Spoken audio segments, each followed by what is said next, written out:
All right, let's take it forward the industrial policy. अभी तक हमने पार्ट वन देखा था। We saw how are industries were before 1991, कैसे वो चेंज हुए आफ्टर 1991। फिर हमने मेक इन इंडिया की बात की, अब हम असेंबल इन इंडिया की बात करेंगे। तो ये चीज़ जो मैं बताने वाली हूँ, ये इकोनॉमिक सर्वे 20 में आई हुई है।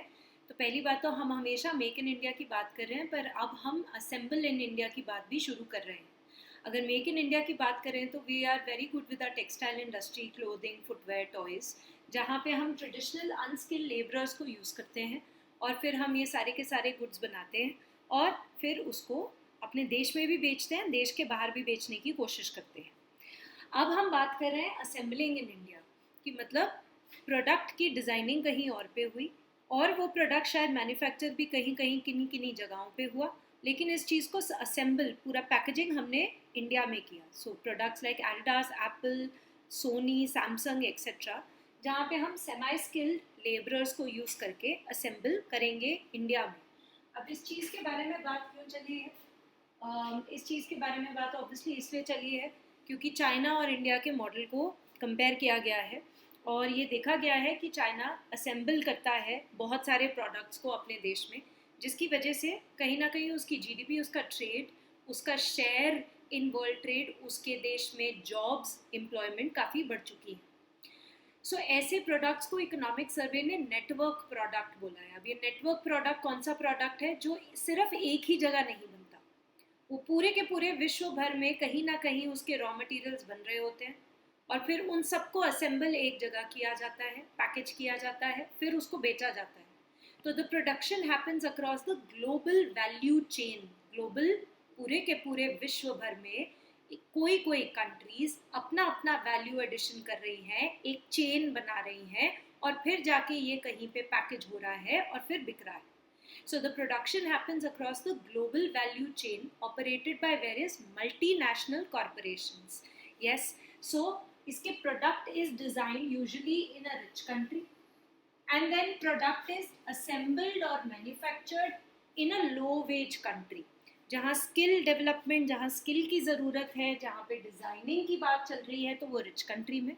जहाँ पर मैनुअल थोड़ा सा लेबर आ गया है वहाँ पे हमने लो वेज कंट्री में उसको असेंबल या मैन्युफैक्चर किया। So for example, LCD screen south Korea में बना, प्रोसेसर उसका ताइवान में बना, वाईफाई चिप उसका मलेशिया में बना, it was assembled in China. This was an example given by the Hindu, right?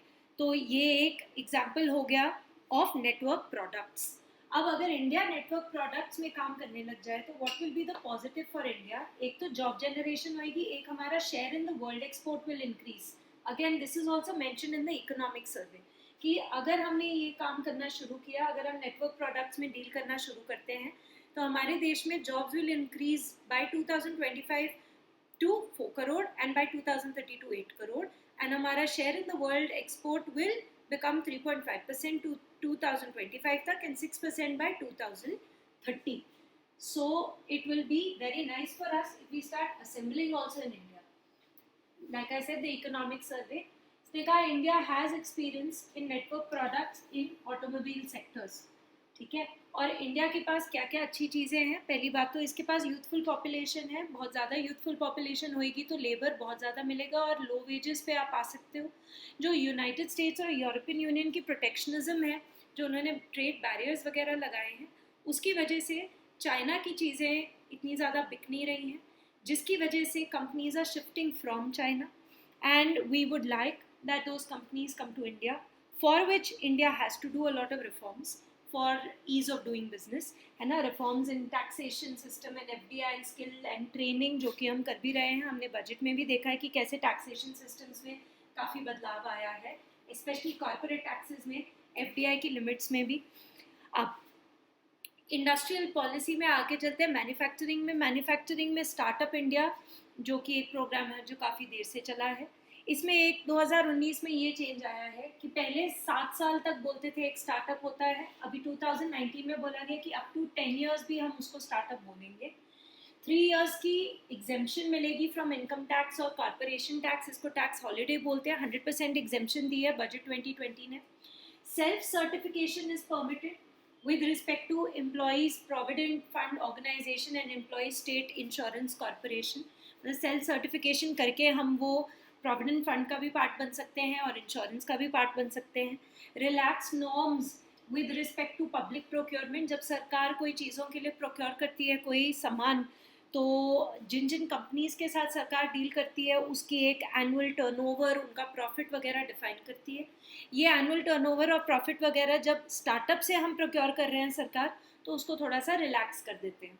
फिर फंड ऑफ फंड्स बना है for startup. Fund of funds is almost like a mutual fund, जिसमें हम बहुत ज़्यादा पैसा लगाएंगे और फिर उस पैसे को यूटिलाइज करेंगे, इन्वेस्ट करने के बाद यूटिलाइज करेंगे फॉर अ पर्टिकुलर थिंग. तो कॉमर्स मिनिस्ट्री ने इसको शुरू किया है फंड ऑफ फंड्स को, और जिसका पैसा यूज़ किया जाएगा स्टार्टअप्स की और ज़्यादा प्रगति के लिए. फिर foreign venture capitalist investor. Venture capitalist हमें पता है कि एंजल इन्वेस्टर होता है फॉर द फर्स्ट 3 years, उसके बाद वेंचर कैपिटलिस्ट के पास हम जाके पैसा लेते हैं. फॉरेन वेंचर कैपिटलिस्ट भी होते हैं, फॉरेन इंस्टीट्यूशनल इन्वेस्टर्स. तो उनके लिए क्या रिलैक्सेशन है कि करेंसी कन्वर्टेबिलिटी को थोड़ा रिलैक्स किया है आरबीआई ने, और टीडीएस और टैक्सेशन को भी थोड़ा सा रिलैक्स किया है इनकम टैक्स डिपार्टमेंट ने, ताकि स्टार्टअप इंडिया हमारे देश में it becomes a success. As of Jan 2020, largest number of startups. See, if I say Jan 2020, you can obviously go and check for the recent figures, and you should also. So largest number of startups अगर देखा जाए state wise, तो सबसे ज़्यादा महाराष्ट्र, फिर कर्नाटका, फिर Delhi, UP, Haryana. ऐसी अगर सेक्टर वाइज देखें तो IT industry, health care and life sciences, education, professional services, एफ&बी is food and beverages. That means ज़्यादा हमारे स्टार्टअप सर्विसेज सेक्टर में होते हैं than the manufacturing sector, industrial sector. अगर वर्ल्ड बैंक की बात करें, उन्होंने डेटा निकाला है ऑन एंटरप्रेन्योरशिप की largest number of new firms कहाँ पे आई हैं. सो सबसे ज़्यादा US, then Brazil, then India, which is great.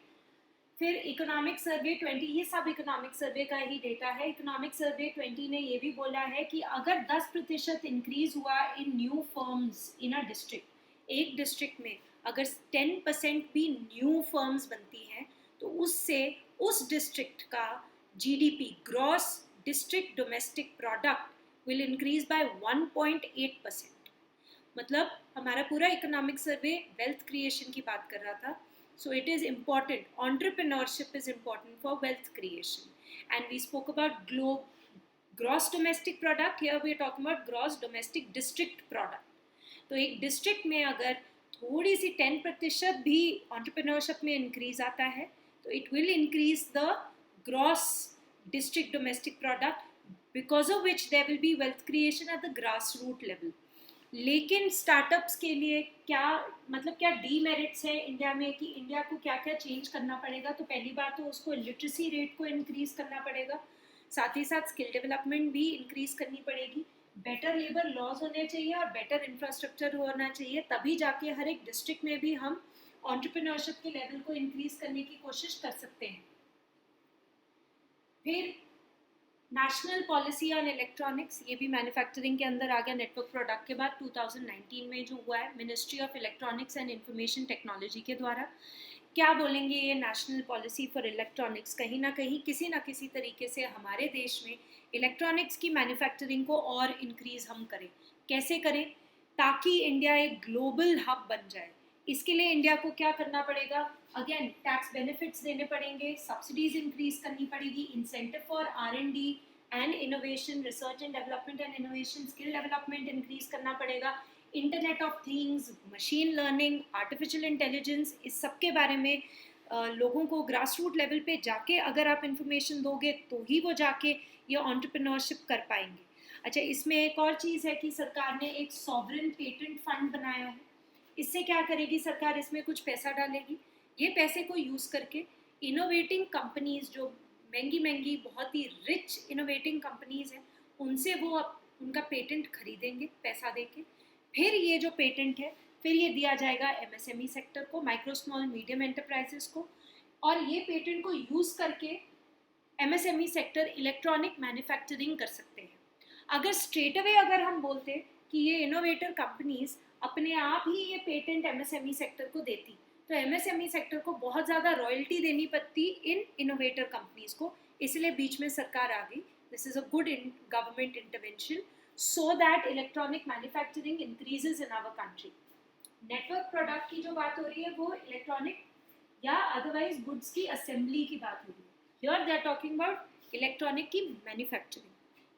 फिर आगे चलते हैं micro small and medium enterprises. ना micro small and medium enterprises की डेफिनेशन हाल ही में बदली है वो आत्मनिर्भर पैकेज के साथ. So this is with effect from 1 July 2020. That means 30 June 2020 तक पुरानी वाली ही डेफिनेशन लागू होती थी. अच्छा, पुरानी जो डेफिनेशन होती थी that was on the basis of कितनी इन्वेस्टमेंट की है प्लांट एंड मशीनरी में, मतलब कि इनपुट. टर्नओवर क्या होता है, कितना सेल हुआ, मतलब कि आउटपुट. तो बीच में ये बोला गया था कि हम लोग प्लांट एंड मशीनरी इन्वेस्टमेंट वाली डेफिनेशन को हटा देते हैं, सिर्फ और सिर्फ टर्नओवर के बेसिस पे हम एमएसएमई को डिफाइन करेंगे. और पुरानी जो डेफिनेशन थी that was separate for goods and services. अभी नई वाली जो डेफिनेशन है that is same for goods as well as service. तो अब क्या है, जो नई डेफिनेशन है इसने दोनों की दोनों चीज़ों को इनकॉर्पोरेट कर दिया. It talks about investment in plant and machinery and it also talks about the turnover या फिर सेल्स, राइट. अब एंटरप्राइज, माइक्रो, स्मॉल, मीडियम, ये आपको लर्न करना पड़ेगा. ये अभी हाल ही में चेंज हुई है. माइक्रो में कहा कि ये जो इन्वेस्टमेंट है वो 1 करोड़ से एक्सीड नहीं होनी चाहिए और इनके जो टर्नओवर होता है वो 5 करोड़ से एक्सीड नहीं होना चाहिए. ऐसी स्मॉल के लिए investment in plant machinery should not exceed 10 crore and turnover should not increase 50 crore. Medium के लिए investment in plant and machinery should not increase 50 crore and the turnover should not increase 250 crore. So this is the new definition which is talking about both investment as well as the turnover of the enterprise. तब जाके हम उसको classify करेंगे. Classification की ज़रूरत इसलिए है क्योंकि आपने देखी है स्कीम्स लाइक मुद्रा. मुद्रा is for micro units redevelopment agency which is basically for the micro sector. PSL sector, PSL lending भी होती है पूरे के पूरे एमएसएमई सेक्टर के लिए. सिडबी जो बैंक है वो small industries development bank of India है. What I am trying to say is there are different provisions for micro, small as well as medium enterprises. फिर हमने यूके सिन्हा रिपोर्ट की बात की थी मुद्रा लोन्स के टाइम पे, जब उन्होंने कहा था जो तरुण लोन है वो 10 लाख से 20 लाख हो जाना चाहिए, जो हुआ नहीं है अभी तक. और उन्होंने ये रिकमेंडेशंस दी हैं. मतलब ये यूके सिन्हा रिपोर्ट 2019 में आई, इसको बनाया आरबीआई ने और ये बात इसने की एमएसएमई सेक्टर के बारे में. It says that the micro, small and medium enterprises, they contribute to 45% of manufacturing output of our country and 40% of the nation's export. Quite a big contribution, and जहाँ पे big contribution होती है फिर वहाँ पे बहुत सारे changes भी आने चाहिए ताकि ये sector बहुत आराम से काम कर सके. अब यूके सिन्हा recommendations की बात करते हैं. So यहाँ पे easier registration होनी चाहिए. कहते हैं कि डिफरेंट डिपार्टमेंट्स में जा के लोग रजिस्ट्रेशन ना करें, उनको ईजिली उनको हम रजिस्ट्रेशन करवा दें. पहली रिकमेंडेशन. उनको ईजी तरीके से लोन मिलना चाहिए over and above the PSL. उनको ट्रेनिंग मिलनी चाहिए, सोशल सिक्योरिटी मिलनी चाहिए, इनके लेबर लॉज अच्छे होने चाहिए. ईजियर एनपीए रेजोल्यूशन, बहुत लंबा प्रोसीजर ना चल जाए नॉन परफॉर्मिंग एसेट्स वाला. Faster disbursal of delayed payments, जो भी पेमेंट होनी चाहिए एमएसएमई सेक्टर को वो फटाफट से एमएसएमई सेक्टर को मिल जानी चाहिए विदाउट एनी मच डिले. फिर और भी बहुत सारे स्कीम्स एंड योजनाएं जो सरकारों ने शुरू की हैं. ये वाली 31 मार्च 2020 तक थी, पुरानी गवर्नमेंट ने इसको शुरू किया था. So PM employment generation programme MSME sector 100% given by the central government funding. अब इसमें क्या होता है, दिस वाज फॉर एंटरप्रेन्योर्स, ताकि वो मिनिमम 8वीं कक्षा तक उन्होंने पास किया होना चाहिए. ये एंटरप्रेन्योर्स जो हैं वो ताकि नई नई माइक्रो यूनिट्स खोल सके. अब ऐसे क्या है कि ये एंटरप्रेन्योर्स के पास इतना पैसा तो है नहीं, तो इनको पैसा हम प्रोवाइड कर देंगे ताकि एम्प्लॉयमेंट जनरेशन हो जाए. तो ये जो एंटरप्रेन्योर है ये 5 से 10% तक अपना पैसा दे, ठीक है, 100% में से. Khadi and village industries commission एक स्टैट्यूटरी बॉडी है जो गवर्नमेंट ऑफ इंडिया ने बनाई है. ये khadi and village industries commission 15 से 35% तक पैसा दे, बाकी आप बैंक से लो एज अ लोन. वैसे भी आपको प्रायोरिटी सेक्टर लेंडिंग में लोन तो मिलता ही है.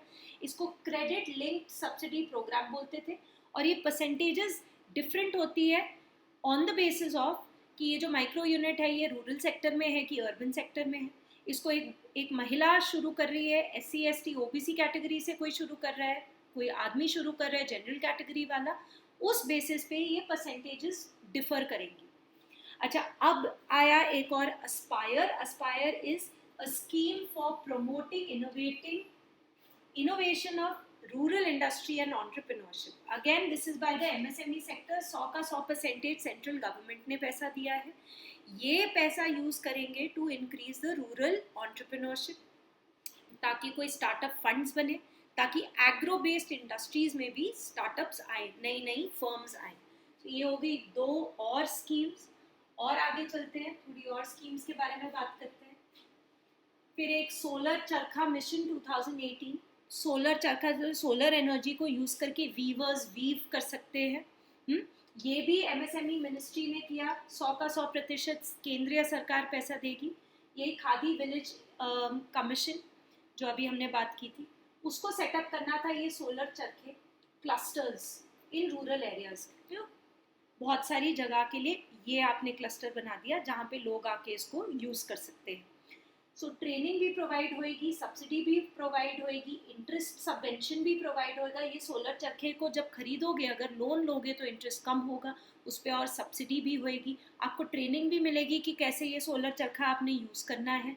और ये सारी की सारी चीज़ों की वजह से ये देखा गया कि 1 लाख न्यू जॉब्स वर एंटिसिपेटेड, कि 1 लाख और नई जॉब्स मिलेंगी इस सेक्टर में।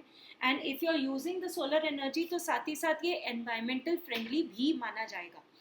फिर और उद्योग आधार मेमोरेंडम UAM, ये MSME के लिए है, to register themselves as an MSME so that इसको गवर्नमेंट की स्कीम्स का फ़ायदा हो।